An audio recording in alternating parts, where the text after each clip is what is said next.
మీ business ఏదైనా మీ ఊర్లో promotion చేయాలంటే అది సుమన్ టీవీతోనే సాధ్యం. ఇప్పుడే సంప్రదించండి. బిగ్ బాస్ 8 సీజన్ మొదలయ్యి 2 వారాలు అయింది. అయితే ఈ బిగ్ బాస్ మొదటి వారంలో బెజవాడ బేబక్క ఇంటికి వెళ్ళడం జరిగింది బిగ్ బాస్ హౌస్ నుంచి. ఈ బిగ్ బాస్ 8 గురించి భద్రాచలం ఏజెన్సీ రిపోర్టర్ ఎందుకు చెబుతున్నాడు అంటే ఇక్కడ చెప్పాల్సిన సందర్భం ఉంది. భద్రాచలం డివిజన్ దుమ్మగూడెం మండలం చెరుపల్లి గ్రామం, ఇది చెరుపల్లి గ్రామం ఉంది. ఈ గ్రామాన్ని బిగ్ బాస్ 8లో ఇప్పుడు బిగ్ బాస్ హౌస్లో ఉన్నటువంటి ఆదిత్య హోమ్ అనే హీరో లాహిరి లాహిరి లాహిరి సినిమాలో హీరో ఇప్పుడు బిగ్ బాస్ 8లో ఉన్నాడు. ఇతను చెరుపల్లి గ్రామాన్ని, భద్రాచలం డివిజన్ దుమ్మగూడెం మండలం చెరుపల్లి గ్రామాన్ని దత్తత తీసుకున్నాడు. ఈ చెరుపల్లి గ్రామే కాకుండా ఆ చుట్టుపక్కల ఉన్న గ్రామాలన్నిటికి కూడా అక్కడ అంబులెన్స్ కానీ లేదా ల్యాప్టాప్లు కానీ ఇంకా వారికి సహాయపడడంలో ముందు ఉన్నాడు ఈ ఆదిత్య హోము. ఇతను బిగ్ బాస్ 8లోకి వెళ్ళడంతో ఆ గ్రామస్తులు అందరూ కూడా అక్కడ కొత్తపల్లి గ్రామంలో సమ్మక్క సారలమ్మ ఫంక్షన్ హాల్లో నిన్న మీటింగ్ పెట్టుకొని ఈ ఆదిత్య హోమ్ని బిగ్ బాస్లో విన్నర్ చేయాలని చెప్పని అక్కడ గ్రామాలు అన్నీ కూడా తీర్మానం చేసినట్లు కూడా మనకి తెలుస్తుంది. అయితే ప్రధానంగా సినీ నిర్మాత విజయ్ వర్మ ఈ కార్యక్రమాన్ని ఈ గ్రామస్తులందరూ కూడా కలిసి భద్రాచలం డివిజన్లో ఉన్నటువంటి బిగ్ బాస్ చూస్తున్న ఆడియన్స్ ఎవరైతే ఉన్నారో వారందరికీ కూడా సినీ నిర్మాత విజయ్ వర్మ ఈ ఆదిత్య హోమ్కి ఓటు వేసి మన ప్రాంతంలో ఎంతో కొంత సహాయం చేసిన వ్యక్తికి ఓటు వేయాలని చెప్పని కోరడం జరిగింది. లాహిరి లాహిరి లాహిరిలో చిత్రంతో తెలుగు చలనచిత్ర పరిశ్రమకి పరిచయం అయ్యి ఎంతో టాలెంట్ ఉన్నటువంటి నటుడిగా ఆదరాభిమానం పొందినటువంటి ఆదిత్య ఓం ఈరోజు బిగ్ బాస్కి సెలెక్ట్ అవ్వటం, ఒక మిత్రునిగా తనతో సినిమాలు చేసిన వ్యక్తిగా చాలా సంతోషదాయకం.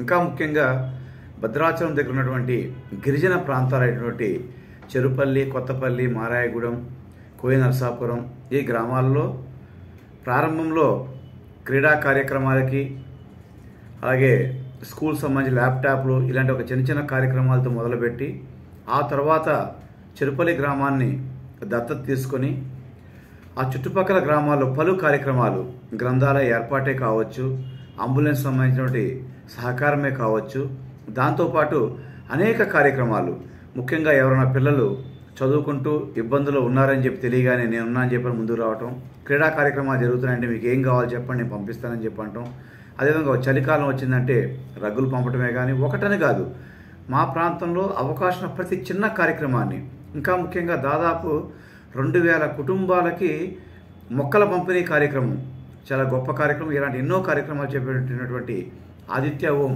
ఈరోజు బిగ్ బాస్కి సెలెక్ట్ కావటం పట్ల ఇక్కడ ఉన్నటువంటి గిరిజన ప్రాంత ప్రజలందరూ కూడా చాలా చాలా సంతోషంగా ఉన్నారు. ఆయన నెగ్గొచ్చి మరిన్ని సేవా కార్యక్రమాలు మా ప్రాంతంలో చేయాలి అని చెప్పని ఈరోజు వారు సమావేశాన్ని ఏర్పాటు చేయటం, దానికి నన్ను అతిథిగా రమ్మని చెప్పని వాలంటరీగా వాళ్ళు పిలవటం, ఈరోజు ఒక మంచి ర్యాలీ తీయటమే కాకుండా స్వచ్ఛందంగా చుట్టుపక్కల ఉన్నటువంటి దాదాపు ఒక 40-50 గ్రామాల్లో మేము బైక్ ర్యాలీస్ నిర్వహిస్తాము.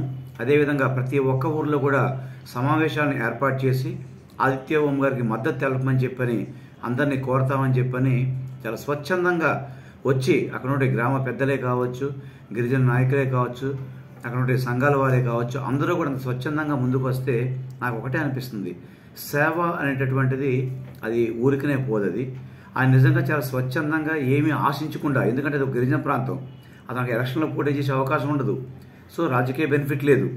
పోనీ అతనికి పేరే కావాలంటే ఏ సిటీలో చేసుకుంటే ఇంకా అంతకంటే ఎక్కువ మైలేజ్ వస్తే ఎక్కువ మంది కలవచ్చు, బట్ అలా కాదు, ఒక గిరిజన ప్రాంతానికి చేయాలి అని చెప్పని నేను ఇచ్చినటువంటి సజెషన్ ప్రకారం స్టార్ట్ చేసి ఈరోజు అటు విద్యారంగంలో కావచ్చు, వైద్య రంగంలో కావచ్చు, అదేవిధంగా నేను ఏది చెప్పినా కానీ భయ్యా ఇది చేస్తే బాగుంటుందని చెప్పంటే ఓకే భయ్యా ఇంకా ఏం చేద్దాం, నన్ను ప్రతి 6 నెలలకు ఒకసారి తనకు రూపాయి వస్తే ఒక రూపాయన్నా ఏదో విధంగా ఖర్చు పెట్టాలి అండ్ ఒక తపంతో కష్టపడిన ఆదిత్య ఓంకి ఈరోజు అక్కడ ఉన్నటువంటి ప్రజానీకం కూడా చూపిస్తున్నటువంటి ఆ ప్రేమ అభిమానం అనేటువంటి ఏవైతే ఉన్నాయో నిజంగా అది చాలామందికి భవిష్యత్తులో ఇది ఒక పెద్ద ఎగ్జాంపుల్. మనము ఆర్టిస్ట్గా యాక్ట్ చేసాం కాదు, డబ్బు సంపాదించామని చెప్పని కాదు, బట్ మనం చేసినటువంటిది ఏదైతే ఉంటుందో అందులో ఎంతో కొంత ఇస్తే దానికి ప్రజల యొక్క ఆదరాభిమానాలు ఎంత గొప్పగా ఉంటాయి అని చెప్పి అనడానికి ఇది డెఫినెట్గా ఒక పెద్ద ఉదాహరణగా నిలుస్తుంది. నిజంగా thank you so much Aditya Om భయ్య, నువ్వు ఖచ్చితంగా విజయం సాధించాలి. సమ్మక్క సారక్క మీటింగ్ సమావేశ మందిరంలో ఏర్పాటు చేసినటువంటి సమావేశానికి ముఖ్య అతిథిగా వచ్చినటువంటి అన్నగారు విజయవర్మ గారికి, ఈ వేదికను అలంకరించినటువంటి కొత్తపల్లి గ్రామస్తులు, గ్రామ పెద్దలు, మహిళలు, స్టూడెంట్స్, ఉపాధ్యాయులు, ప్రతి ఒక్కరికి కూడా నమస్కారం తెలియజేసుకుంటూ, ఇప్పటి వరకు మనమందరం కూడా మాట్లాడేటువంటి విషయం బిగ్ బాస్ హౌస్లో మన సుపరిచితుడు, మనందరి ఆత్మీయ బంధువు ఆదిత్య ఓం గారు ఉన్నారు. ఆయన సపోర్ట్ చేస్తూ, ఆయన ఓటు వేసి, ఆయన సపోర్ట్ చేసి ఈ నామినేషన్ నుంచి గట్టెక్కించాలి సెకండ్ వీక్లో. ఇది ప్రధానమైనటువంటి విషయం. ఈ సెకండ్ వీకే కాదు, టోటల్ బిగ్ బాస్ హౌస్ లో జరిగేటటువంటి ప్రతి వీక్ లో ఒకవేళ ఆదిత్య ఓం గారు నామినేషన్ లో కనుక ఉంటే మనమందరం కూడా ఆయన సైన్యం, ఆదిత్య ఓం సైన్యం లేక పనిచేయవలసినటువంటి అవసరం ఉంది.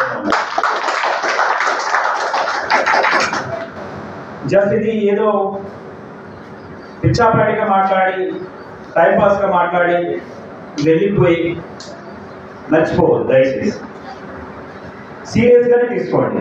ఎందుకంటే మన దగ్గర ప్రతి ఒక్కరి దగ్గర ఫోన్ ఉంది, ఎవరెవరికో లైక్స్ కొడుతూ ఉంటాం. అది పనికి మారినటువంటి సమాజానికి ఏ ఉపయోగం ఉండదు. అనేక కార్యక్రమాలకి వందల, వేల, లక్షల, కోట్ల, మిలియన్ల లైక్స్ ఎంత ఉంటాయి, దానివల్ల ఒక్క మనిషికి ఉపయోగం లేదు. కానీ ఈరోజు ఒక మిస్ కాల్ ఇచ్చి ఆదిత్య ఓం గారిని ఓట్ చేయటం అంటే ఇక్కడ ఒక సేవాభావ దృక్పథాన్ని గెలిపించడం, ఒక సేవని గెలిపించడం. ఆదిత్య ఓం గారు ఎలిమినేట్ అయ్యి ఓడిపోతే సేవను ఓడించడం అయింది, ఒక సేవా కార్యక్రమాన్ని ఓడించడం. సో నేను ఇక్కడ చెప్పేది ఏంటంటే ఆదిత్య ఓం గారికి మన గ్రామానికి ఉన్నటువంటి అనుబంధం